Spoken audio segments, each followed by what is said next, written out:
السلام علیکم ورحمۃ اللہ وبرکاتہ۔ فیس بک کھولنے کے بعد جو پہلی پوسٹ دیکھی، اس میں خانہ کعبہ کی تصویر کے اوپر لکھا تھا، کوئی کافر ہی ہوگا جو اسے شیئر نہ کرے، اور دوسری پوسٹ میں قرآن مجید کی ایک آیت کے ساتھ لکھا تھا، اسے لائک کرتے ہوئے شیطان آپ کو روکے گا،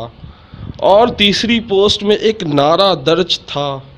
اور ساتھ ہی یہ تحریر تھی، اس نعرے کے جواب میں حلالی ہی دے گا، اس نعرے کا جواب کوئی حلالی ہی دے گا۔ اس بات کو سمجھنے سے قاصر ہوں کہ کوئی خانہ کعبہ کی تصویر نہ شیئر کرنے سے کافر، آیت کہ شیئر نہ کرنے سے شیطان کا ساتھی،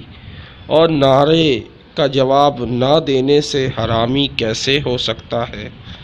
ایسی بیمار ذہنیت کے حامل لوگوں سے گزارش ہے کہ اپنے پیجز کی پروموشن کے لیے ایسی پوسٹ شیئر نہ کریں،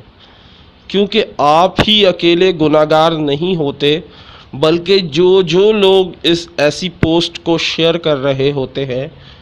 وہ بھی گناہگار ہو رہے ہوتے ہیں۔ برائے مہربانی اس بات کو تنقید کے طور پہ نہ لیا جائے، اصلاح کے طور پہ لیا جائے۔ فیس بک پر ایسی پوسٹ شیئر نہ کریں، یہ میری درخواست ہے آپ سے۔ السلام علیکم ورحمۃ اللہ